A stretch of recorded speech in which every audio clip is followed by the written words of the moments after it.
Hey, what's up, friends? So let's watch some tennis together, shall we?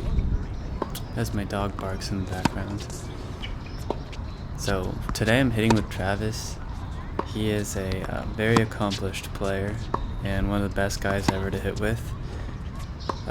Fun fact about Travis, he has 2 wins against Mackenzie McDonald, top 100 ATP player. He beat him in the 16 and under twice in 2 national tournaments, which is pretty cool. Just a fun fact about the legend that I'm hitting with. And he probably plays the exact same way. It's like the exact same style, at least right now. But yeah, Mackenzie McDonald would destroy us both, for sure, if we played now. But that's an interesting fact about Travis, the legend. So right here we're just having a nice hitting session, and thanks for joining us on this really casual but fun day. I'm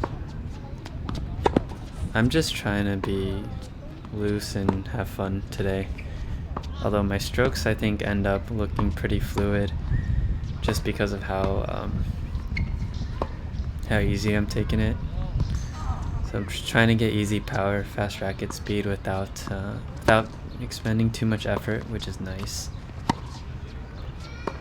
Now let's talk about Travis. Let's talk about his game, which is very, very solid. Another thing is, Travis has not played for like 2 months. He hasn't touched a racket in 2 months.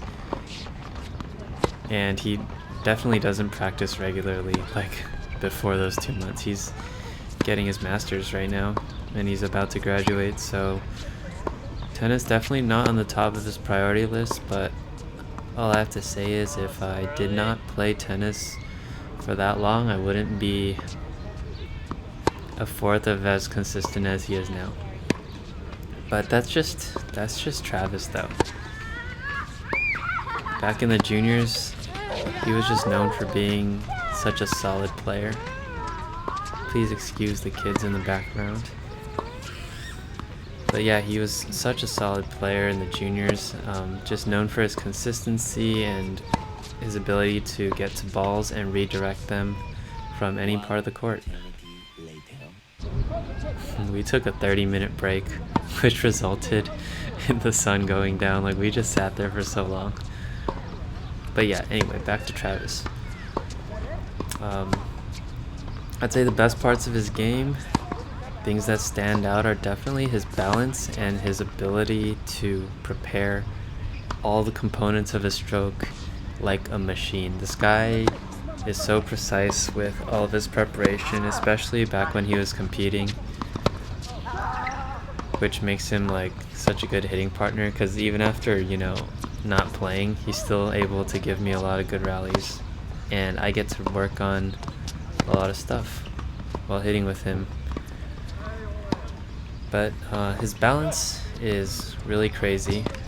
You'll see, maybe you won't see here because I'm not running him or anything, but back when he used to play, he could hit shots from anywhere on the court to anywhere on the court. Maybe not the hardest, but with decent pace, and he's really able to absorb power well because he's always balanced.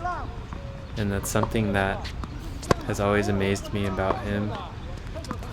But I think that's just how his mind works. He always has to prepare like perfectly for everything, which is something I really need a little bit more of, because I'm a little bit more chill and loose, and I try to let my athleticism and coordination take over. Although I do overthink quite a bit about technique and stuff and how I look when I hit. I mean naturally, because now I'm a tennis coach and all that stuff, but even as a player I would think about technique a lot. But a lot of that did not really reflect in how I played, because I depended a lot on feel during matches, a lot on like feel and adapting to the ball, explosiveness and stuff like that. racket speed. Trying to take advantage of a little more of my natural gifts. So because of that, I would say that the consistency wouldn't always be there, especially when I was younger. It was kind of up and down, depending on, I don't know, just depending on how I felt that day. Which still lent itself to a pretty good junior career and a decent college career, but man, I wish I could have been as consistent match to match as Travis too. He's very good at absorbing pace and very good at redirecting the ball. He, in his prime, would never give you points for free. I'm sure if he played for 1 week straight, he would be right back to it because his preparation is just so good. Even though he's rusty right now, he's still able to be balanced on the stretch and running, which is I think he lasts longer than me. I mean, I don't do any fitness, but I still hit more than him for sure, just being a coach and having some junior players that can hit competitively. So yeah, very impressive all around. Whenever I want a solid hit, I'll ask Travis, unless he likes tennis, but always busy getting some degree. Yeah, we went to the same college, but he didn't play tennis because he was in an accelerated science program and just wanted to focus on his education and stuff like that. But his junior career, very dangerous guy to play, just because if you were not on and hitting winners basically all the time, he was really tough to play unless you just straight up overpowered him. See that backhand down the line? That's his best shot right there. Because he's so balanced, and the way he hits his backhand is a little bit different. He is able to hold it so long, and it's not like how Djokovic hits his backhand. The base is really solid like Djokovic, but his backhand down the line is very deceptive. It doesn't look like it's gonna go down the line, and you don't really realize it's going down the line until the ball is halfway to you, just because the way he does it, and I'm pretty good at telling where people are hitting the ball because my anticipation and sense of that is pretty good during matches, especially because being 140 pounds and 5'11", which is not a lot of weight at all, I am not overpowering a lot of people. So especially at a high level like college tennis or anything higher than that. So I'm always just trying to be speedy, athletic, run around the court and make people uncomfortable. But his backhand always tricks me. There, yeah, maybe I'm being lazy, but usually I can walk to the ball because I can tell. But that one, a lot of those backhands on lines that he hits, my feet are just okay. And during matches when we play, or when we used to play, I would have to just force my feet over there. And in higher level tennis, that's going to happen. You can't predict everything, but especially that shot, continental grip forehand right there. I can just pull that on my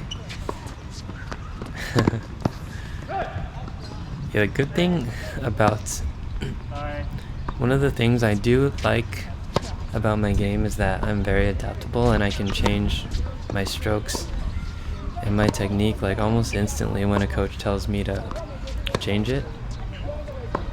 But the cons of that is sometimes it is very questionable whether I can keep that change or not, because my body adapts so quick.